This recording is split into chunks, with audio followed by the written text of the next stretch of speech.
Good evening. Welcome to the Money Show. I'm Kavita Saplial, and this is the space where we decode money matters that directly impact your everyday life. You may not be buying luxury cars or expensive gadgets every month, yet somehow your bank balance keeps shrinking. Ever wondered why? The answer often lies not in big ticket expenses but in small, invisible money leaks that we talk about, the kind that quietly drain your income without setting off any alarm. So today on the Money Show, we are talking about spending habit leakage. That's right. These unnoticed daily spends, forgotten subscriptions, impulse buys, and lifestyle upgrades that slowly eat into your savings and keep financial goals just out of reach. So, spending habit leakage, that's what we're talking about, because this refers to small recurring expenses like subscription, daily convenience spending, that's also a lot of time ignored. Emotional shopping or paying only the premium card due.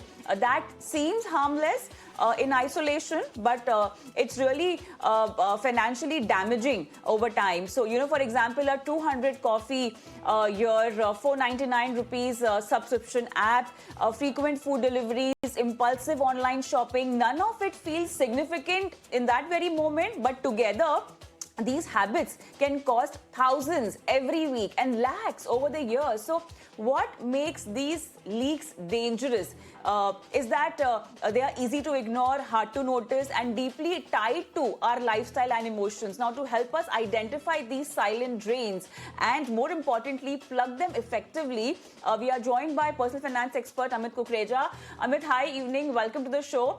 So, let's start with very simple. When we talk about spending habit leakage, what exactly does it mean, and why do most people fail to notice it until real financial stress kind of shows up in their entire budgeting practice? See, leakage is very similar to the literal word leakage. When you have planned something and you see that a lot of unplanned activities happening, which is basically ruining your consequence of a plan that you created. So leakage is very similar in personal finance. We all end up witnessing leakage in our cash flows. We have planned a budget, but we see at the end of the month or much earlier than the end of the month, the budget has been completely squandered and we run short of cash. So these leakages can be caused by multiple things in your cash flows, planned and unplanned activities, but they can be very detrimental for your future. They can be detrimental for your financial goals planning. All right, let's just talk about your practical experience now. What are the top three spending leaks that hurt salaried professionals the most today, especially among young earners? Yeah. So there are top three which I think are causing the maximum leakage in the wallet of young earners. One is a impulse buying. This impulse buying can be through the apps.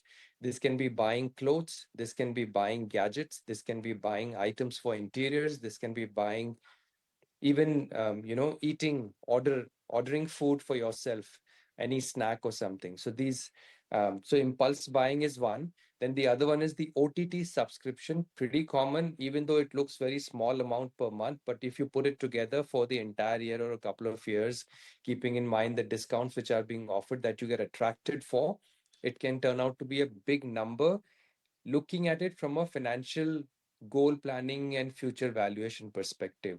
The third one is the lifestyle shopping that you do. Anytime you see an increase in your salary, you start to immediately buy things that you've been wanting to buy and you never had money to buy. So lifestyle upgrades that are happening because of the improvement or the increase in the remuneration for the work that you do for your business or for your organization.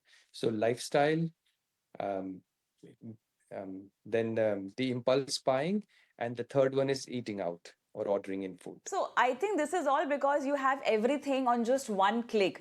That comfort, that ease of buying raises your impulse buying, and also a lot of emotional spending, especially with OTTs. I mean, I really don't know how many subscription even I personally have, but do I really watch all of those OTT platforms? I really don't, because we do not have the time. We just binge watch and then later on just forget about it. So this really makes a damage. It puts a dent on your wallet. I just want to understand if one has to do an audit, okay, what comes first?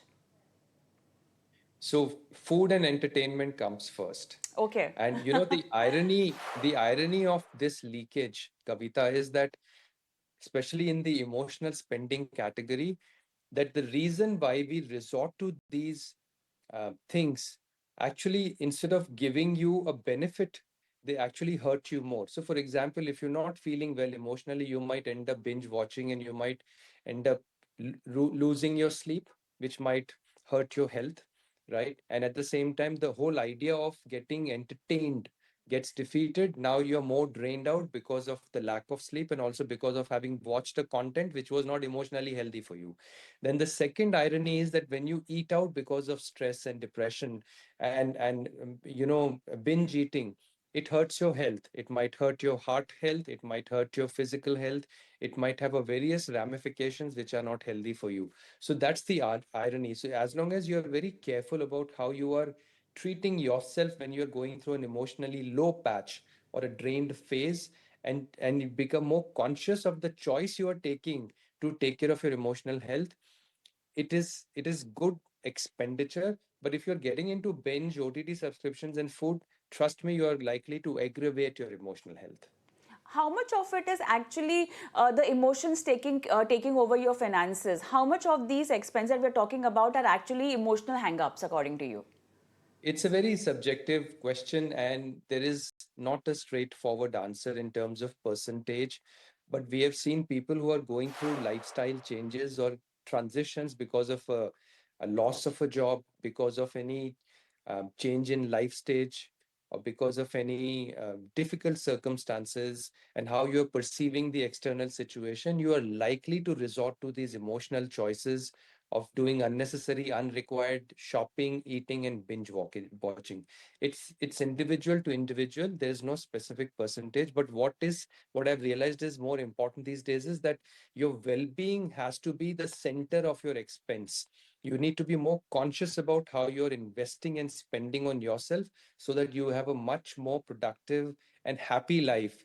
The happiness has been very elusive concept these days, and people think that by subscribing to this content, food and shopping will give them happiness, but that's very momentary and it can be very harmful also. You know, they use the terms mood lifters, okay, Yeah. but that comes at a cost. It has a price tag to it. So what is also happening, Amit, you know, income is going up. It's not that people are not making money, okay, but they are not saving as much. If we have to also just go back and look at some data, 10 years households savings have actually gone down. People are not able to save money. Lifestyle inflation, extremely common, has gone up. So now what I want to understand is, as you also mentioned, you know, because the emotional aspect is very important. How can people, or how can one enjoy their success without sabotaging their finances? You recommended, you know, be mindful about it. Happiness and peace definitely is very individualistic, is very perspective, depends on how the person wants to live or maybe project their life. But having said that, looking at the lifestyle people are living, good food and good OTT, it's an outlet for them, okay, but that outlet definitely should not become an addiction. Is that what is happening? Correct, correct. So I think we are losing track and Okay. focus on ourselves. And I might sound very philosophical on this, Kavita, but Right, I yeah. want to highlight the importance of self-reliance. So there are Okay. two factors which is causing this kind of behavior in youngsters. One, these youngsters are coming from a family where their some basic needs are very well taken care of, either by their own money because they are able to earn well, or by their parents. So they have a much stronger financial backing than me when I was in my younger age, right? So the times have changed. So the external circumstances have become more cushy, convenient for these youngsters. And second, the focus on self has been quite distracted. So if an individual focuses on what he or she wants to be 5 years, 10 years down the line, and what he or she would need 5 or 10 years down the line in terms of financial resources to become a lot more empowered and contributing individual, then he can easily understand the importance of saving and investing for creating that future on himself or herself. At the same time, if he focuses on self-reliance, that I would not like to be dependent on my parents for any materialistic needs, I would rather be independent for my own needs, then he will become more conscious of how he's spending or how she's spending the money.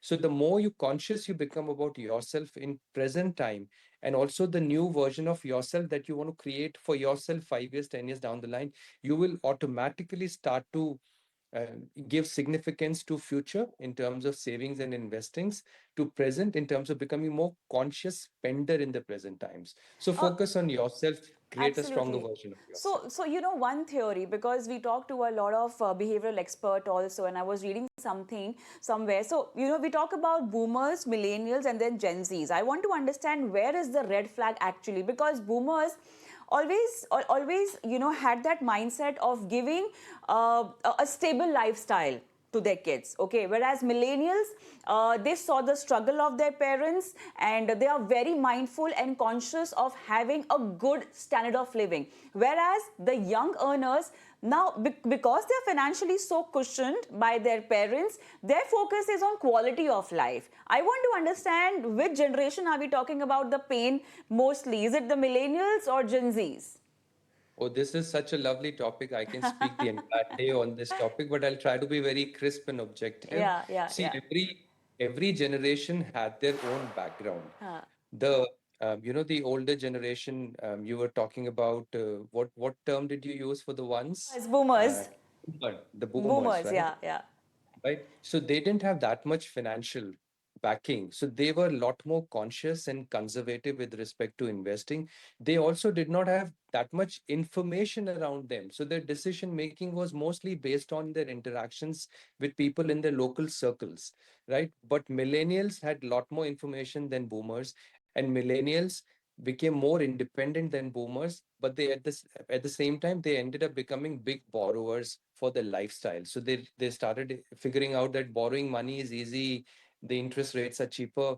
Let's go and fund this aspiration for myself and my spouse and have a regular payback mechanism to return the loan. But Gen Z is lot more in the present moment because they have lot stronger financial backing, because they have so many sources of information. I mean, Insta, YouTube, WhatsApp, they are just inundated with the information which lead them to become a lot more impulsive spender. So it's a completely different generation surrounded by different external factors compared to what boomers were surrounded by or what millennials were surrounded by. Every generation realized that the focus has to be on themselves and their family.